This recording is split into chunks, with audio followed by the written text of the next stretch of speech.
Everyone, trust you guys are doing amazing.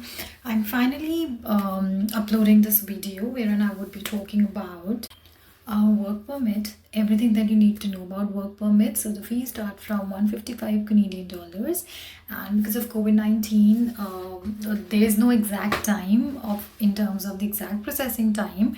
So you need to check your application status. I'm gonna again, before I forget, I just want to tell you that I'm going to post each and every link in the description. So if you need to check your application status, there will be a link. You just click on it and then you can get updates on your application or where the government is at with the processing during the pandemic. Now let's talk about the process. So most foreign nationals, they need a work permit here in Canada, and if you're not sure that you need a work permit or not, or which work permit category you fall into, then you can find out. Again, there's a link. You'll click on it.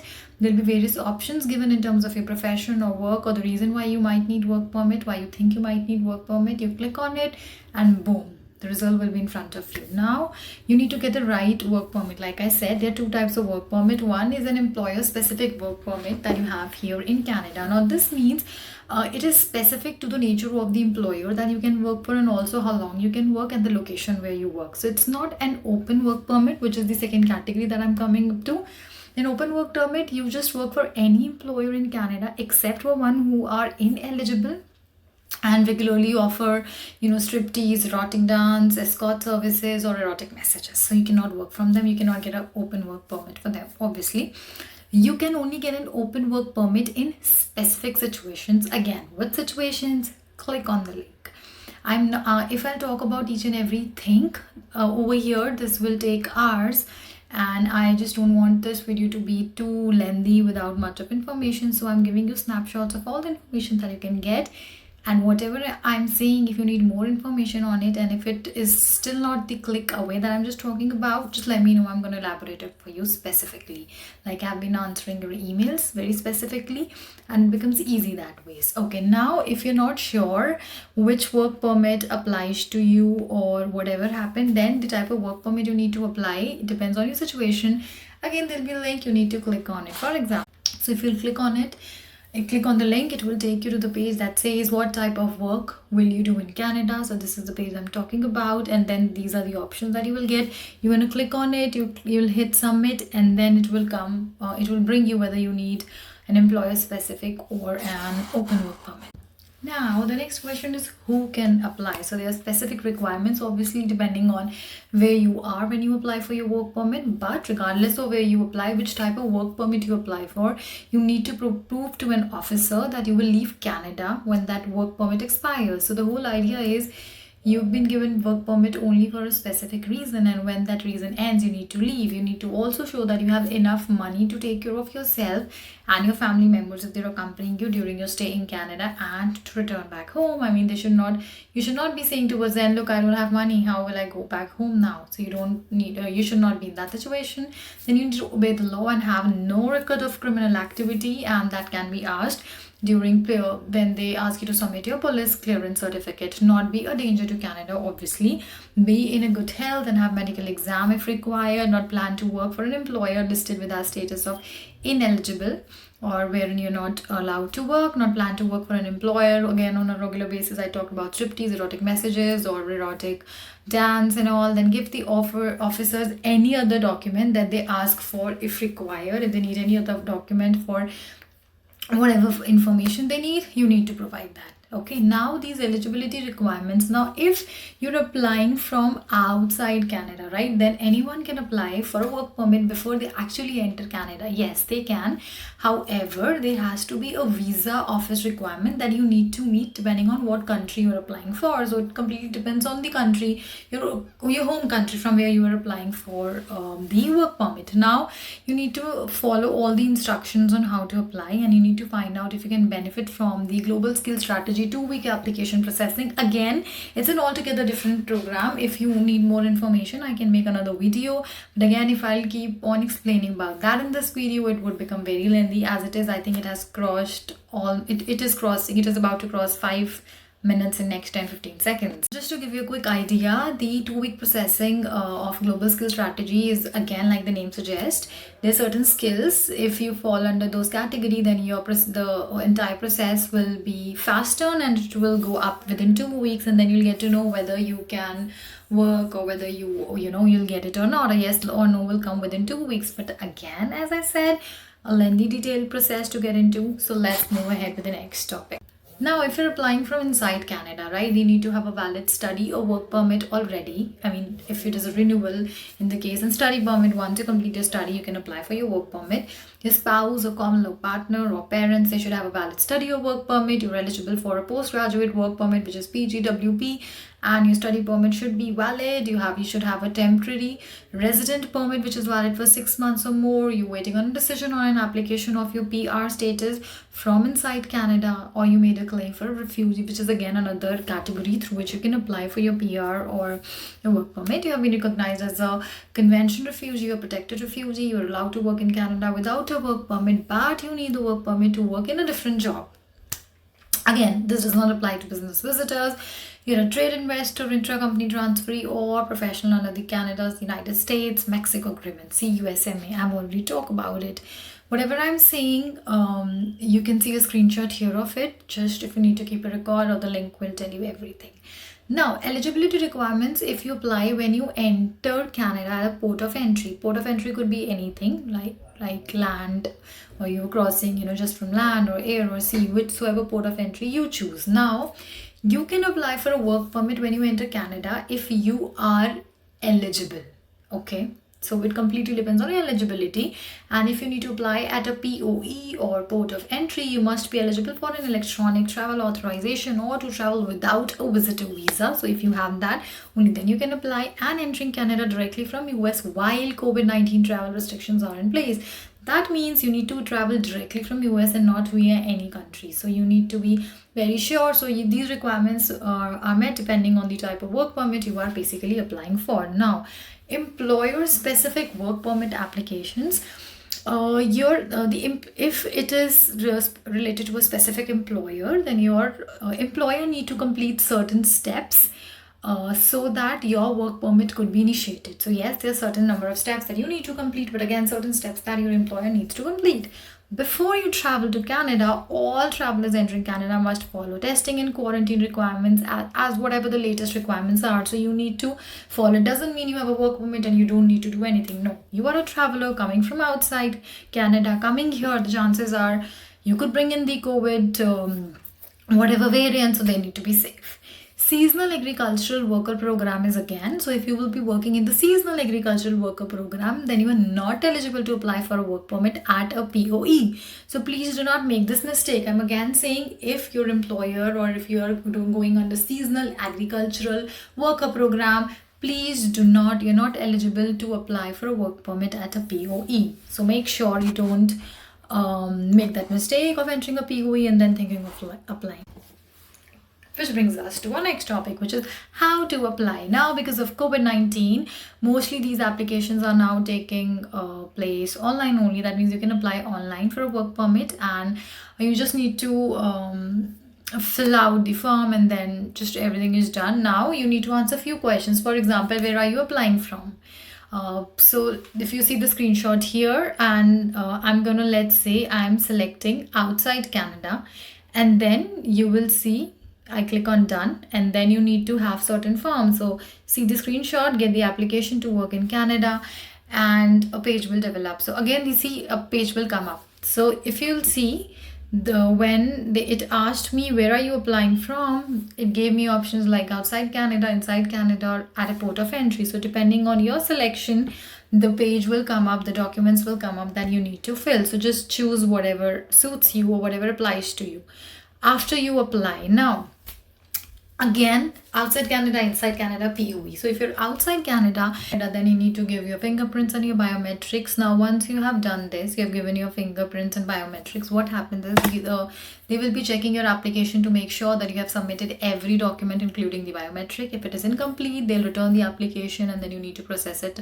You need to do it again because it will not be processed because it's incomplete for obvious reasons. An officer will also check the list of employers who fail to comply with the conditions. So if it's an employer specific and something bad happens, if your employer has not done it again, it will not be processed, and they need to qualify for a work permit. They can also ask you to give an interview or send some more information if, as you know, in whichever manner it suits them.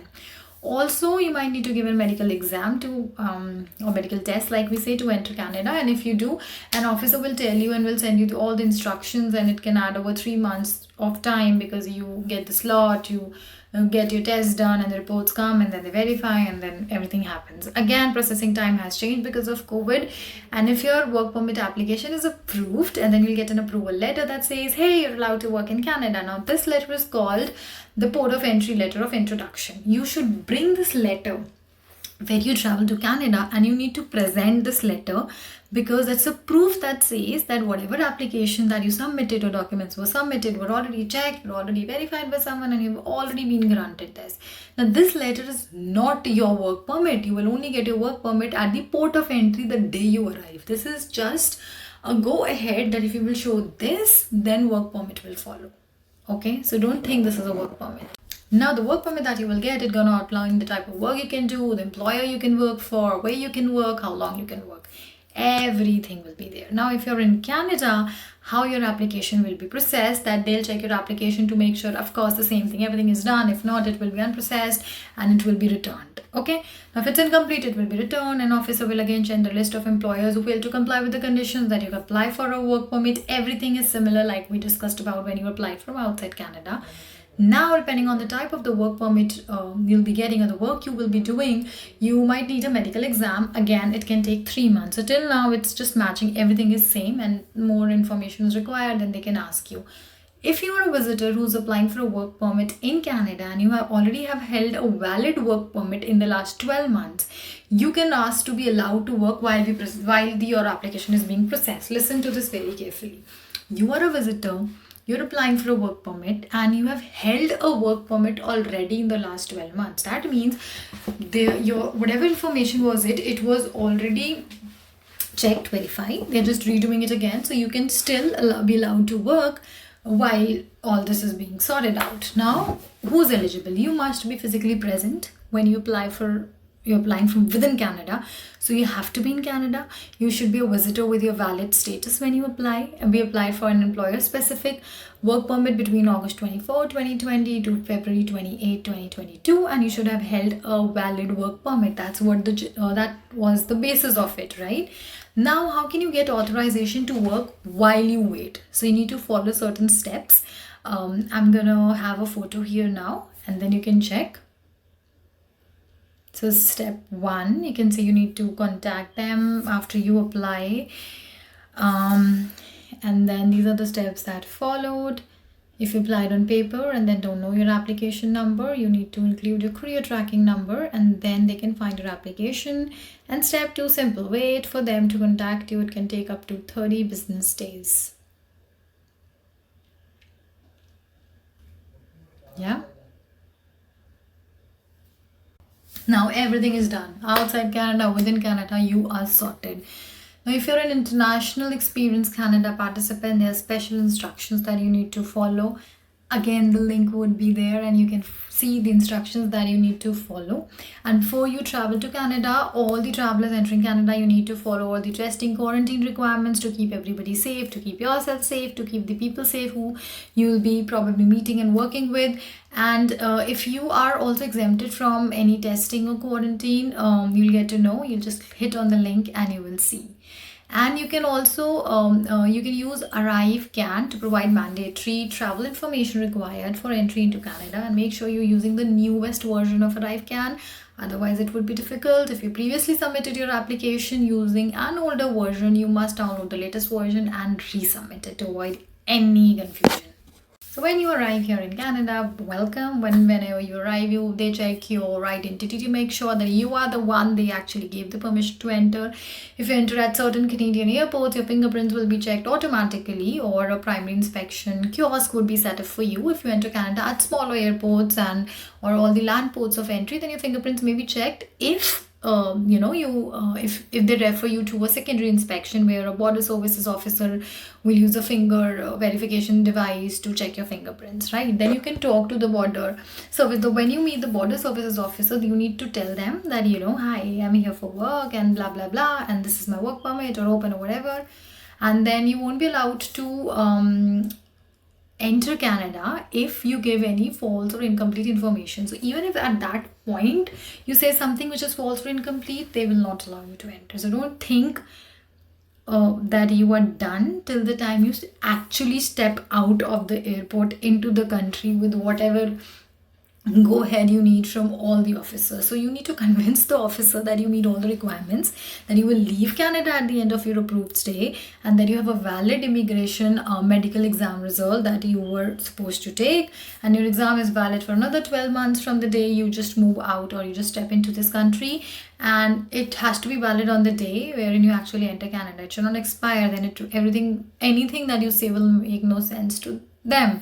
And then you need to present your documents. If they ask you to show any proof in terms of whatever, your application or whatever extra documents they just need, just have everything handy. They can also ask you, show us your passport or your visa or travel documents or proof that you're traveling here for a non-discretionary purpose, or you proof that if this is an employer specific work permit, proof that this is your employer who's calling you.